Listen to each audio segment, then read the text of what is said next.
ഉൽപ്പത്തി 37-ാം അധ്യായം. യഹോവേ, നിന്റെ ന്യായപ്രമാണത്തിൽ അത്ഭുതമുള്ള കാര്യങ്ങളെ കാണുവാൻ തക്കവണ്ണം എൻ്റെ ഹൃദയകണ്ണുകളെ നീ പ്രകാശിപ്പിക്കണമേ. യാക്കോബ് തൻ്റെ പിതാവ് പരദേശിയായി പാർത്ത ദേശമായ കനാൻ ദേശത്ത് വസിച്ചു.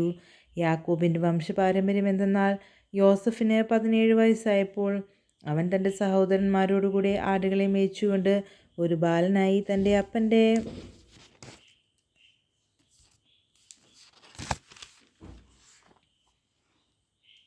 ഭാര്യമാരായ ബിൽഹയുടെയും സിൽപ്പയുടെയും പുത്രന്മാരോട് കൂടെ ഇരുന്നു. അവരെക്കുറിച്ചുള്ള ദുശ്രുതി യോസഫ് അപ്പനോട് വന്ന് പറഞ്ഞു. യോസഫ് വാർദ്ധക്യത്തിലെ മകനാകൊണ്ട് ഇസ്രയേൽ എല്ലാ മക്കളിലും വെച്ച് അവനെ അധികം സ്നേഹിച്ചു. ഒരു നിലയങ്കി അവൻ ഉണ്ടാക്കിച്ചു കൊടുത്തു. അപ്പൻ തങ്ങളെ എല്ലാവരേക്കാളും അധികം അവനെ സ്നേഹിക്കുന്നുവെന്ന് അവൻ്റെ സഹോദരന്മാർ കണ്ടിട്ട് അവനെ പകച്ചു. അവനോട് സമാധാനമായി സംസാരിപ്പാൻ അവർക്ക് കഴിഞ്ഞില്ല. യോസഫ് ഒരു സ്വപ്നം കണ്ടു. അത് തൻ്റെ സഹോദരന്മാരോട് അറിയിച്ചതുകൊണ്ട് അവർ അവനെ പിന്നെയും അധികം പകച്ചു. അവൻ അവരോട് പറഞ്ഞത്, ഞാൻ കണ്ട സ്വപ്നം കേട്ടുകൊള്ളുവീൻ. നാം വയലിൽ കറ്റ കെട്ടിക്കൊണ്ടിരുന്നു. അപ്പോൾ എൻ്റെ കറ്റ എഴുന്നേറ്റ് നിവർന്നു നിന്നു. നിങ്ങളുടെ കറ്റകൾ ചുറ്റും നിന്ന് എൻ്റെ കറ്റയെ നമസ്കരിച്ചു. അവൻ്റെ സഹോദരന്മാർ അവനോട്, നീ ഞങ്ങളുടെ രാജാവാകുമോ? നീ ഞങ്ങളെ വാഴുമോ എന്ന് പറഞ്ഞു. അവൻ്റെ സ്വപ്നങ്ങൾ നിമിത്തം അവൻ്റെ വാക്ക് നിമിത്തവും അവനെ പിന്നെയും അധികം ദ്വേഷിച്ചു. അവൻ മറ്റൊരു സ്വപ്നം കണ്ടു. തൻ്റെ സഹോദരന്മാരോട് അറിയിച്ചു, ഞാൻ പിന്നെയും ഒരു സ്വപ്നം കണ്ടു. സൂര്യനും ചന്ദ്രനും 11 നക്ഷത്രങ്ങളും എന്നെ നമസ്കരിച്ചു എന്ന് പറഞ്ഞു. അവനത് അപ്പനോടും സഹോദരന്മാരോടും അറിയിച്ചപ്പോൾ അപ്പൻ അവനെ ശാസിച്ചു. അവനോട്, നീ കണ്ട സ്വപ്നം എന്ത്? ഞാനും നിൻ്റെ അമ്മയും നിൻ്റെ സഹോദരന്മാരും സാഷ്ടാംഗം വീണ് നിന്നെ നമസ്കരിപ്പാൻ വരുമോ എന്ന് പറഞ്ഞു. അവൻ്റെ സഹോദരന്മാർക്ക് അവനോട് അസൂയ തോന്നി. അപ്പനോ ഈ വാക്ക് മനസ്സിൽ സംഗ്രഹിച്ചു. അവൻ്റെ സഹോദരന്മാർ അപ്പൻ്റെ ആടുകളെ മേയ്പ്പാൻ ഷേഖേമിൽ പോയിരുന്നു.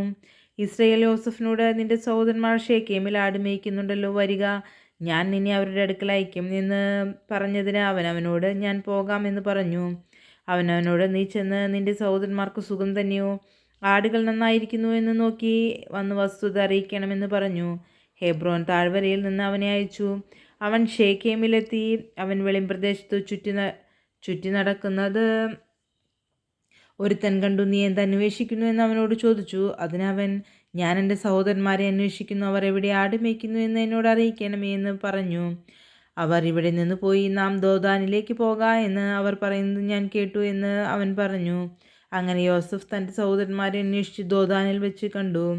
അവർ അവനെ ദൂരത്ത് നിന്ന് കണ്ടിട്ട് അവനെ കൊല്ലേണ്ടതിന് അവൻ അടുത്തു വരും മുമ്പ് അവന് വിരോധമായി ദുരാലോചന ചെയ്തു. അത് സ്വപ്നക്കാരൻ വരുന്നു, വരുവീൻ, നാം അവനെ കൊന്നൊരു കുഴിയിൽ ഇട്ടുകളക. ഒരു ദുഷ്ടമൃഗം അവനെ തിന്നുകളഞ്ഞു എന്ന് പറയാം. അവൻ്റെ സ്വപ്നങ്ങൾ എന്താകുമെന്ന് നമുക്ക് കാണാമല്ലോ എന്ന് തമ്മിൽ പറഞ്ഞു. രൂബേൻ അത് കേട്ടിട്ട്, നാം അവന് ജീവഹാനി വരുത്തരുത് എന്ന് പറഞ്ഞു അവനെ അവരുടെ കയ്യിൽ നിന്ന് വിടുവിച്ചു. അവരുടെ കയ്യിൽ നിന്ന് അവനെ വിടുവിച്ച് അപ്പൻ്റെ അടുക്കൽ പോകണമെന്ന് കരുതിക്കൊണ്ട് രൂബേൻ അവരോട്, രക്തം ചൊരിയിക്കരുത്. നിങ്ങൾ അവൻ്റെ മേൽ കൈവയ്ക്കാതെ മരുഭൂമിയിൽ ആ കുഴിയിൽ അവനെ ഇടുവീൻ എന്ന് പറഞ്ഞു. യോസഫ് തൻ്റെ സഹോദരന്മാരുടെ അടുക്കൽ വന്നപ്പോൾ അവൻ ഉടുത്തിരുന്ന നിലയെങ്കി അവർ ഊരി അവനെ എടുത്തൊരു കുഴിയിലിട്ടു. അത് വെള്ളമില്ലാത്ത പൊട്ടക്കുഴിയായിരുന്നു. അവർ ഭക്ഷണം കഴിപ്പാനിരുന്നപ്പോൾ തലപൊക്കി നോക്കി. ഗിലെയാദിൽ നിന്ന് സാമ്പ്രാണിയും സുഗന്ധപക്ഷിയും സൈന്യനായകവും ഒട്ടകപ്പുറത്ത് കയറ്റി മിസ്രൈമിലേക്ക് കൊണ്ടുപോകുന്ന ഇശ്മായേല്യരുടെ ഒരു യാത്രാക്കൂട്ടം വരുന്നത് കണ്ടു. അപ്പോൾ യഹൂദ തൻ്റെ സഹോദരന്മാരോട്, നാം നമ്മുടെ സഹോദരനെ കൊന്ന് അവൻ്റെ രക്തം മറച്ചിട്ട് എന്ത് കാര്യം വരുവീൻ? നാം അവനെ ഇശ്മായേല്യർക്ക് വിൽക്കുക. നാം അവൻ്റെ മേൽ കൈവയ്ക്കരുത്. അവൻ നമ്മുടെ സഹോദരനും നമ്മുടെ മാംസവുമല്ലോ എന്ന് പറഞ്ഞു. അവൻ്റെ സഹോദരന്മാർ അതിന് സമ്മതിച്ചു. മിദ്യാന കച്ചവടക്കാരർ കടന്നു പോകുമ്പോൾ അവർ യോസഫിനെ കുഴിയിൽ നിന്ന് വലിച്ചു കയറ്റി ഇശ്മായേല്യർക്ക് 20 വെള്ളിക്കാശിന് വിറ്റു. അവർ യോസഫിനെ മിസ്രൈമിലേക്ക് കൊണ്ടുപോയി. രൂബേൻ തിരികെ കുഴിയുടെ അടുക്കൽ ചെന്നപ്പോൾ യോസഫ് കുഴിയിലില്ല എന്ന് കണ്ടു. തൻ്റെ വസ്ത്രം കീറി സഹോദരന്മാരുടെ അടുക്കൽ വന്നു. ബാലനെ കാണുന്നില്ലല്ലോ, ഞാൻ ഇനി എവിടെ പോകേണ്ടു എന്ന് പറഞ്ഞു. പിന്നെ അവൻ ഒരു കോലാട്ടുകൊറ്റനെ കൊന്നു.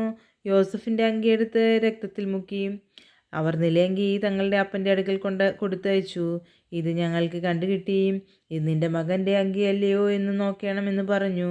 അവനത് തിരിച്ചറിഞ്ഞു. ഇതെൻ്റെ മകൻ്റെ അങ്കി തന്നെ. ഒരു ദുഷ്ടമൃഗം അവനെ തിന്നുകളഞ്ഞു. യോസഫിനെ പറിച്ചു കീറിപ്പോയി എന്ന് പറഞ്ഞു. യാക്കോബ് വസ്ത്രം കീറി അരയിൽ 2 ശീല ചുറ്റിയേറി എന്നാൽ തൻ്റെ മകനെ ചൊല്ലി ദുഃഖിച്ചുകൊണ്ടിരുന്നു. അവൻ്റെ പുത്രന്മാരും പുത്രിമാരും എല്ലാം അവനെ ആശ്വസിപ്പാൻ വന്നു. അവനോ ആശ്വാസം കൈക്കൊള്ളുവാൻ മനസ്സിലാതെ, ഞാൻ ദുഃഖത്തോടെ എൻ്റെ മകൻ്റെ അടുക്കൽ പാതാളത്തിൽ ഇറങ്ങുമെന്ന് പറഞ്ഞു. ഇങ്ങനെ അവൻ്റെ അപ്പൻ അവനെക്കുറിച്ച് കരഞ്ഞുകൊണ്ടിരുന്നു. എന്നാൽ മിദ്യാന്യർ അവനെ മിസ്രൈമിൽ ഫറവോൻ്റെ ഒരു ഉദ്യോഗസ്ഥനായി അകമ്പടി നായകനായ പൊത്തിഫോറിന് വിറ്റു. ദൈവമേ, സ്തുതിക്ക് യോഗ്യമാവുന്നു. ബാറയ്ക്കുമോർ.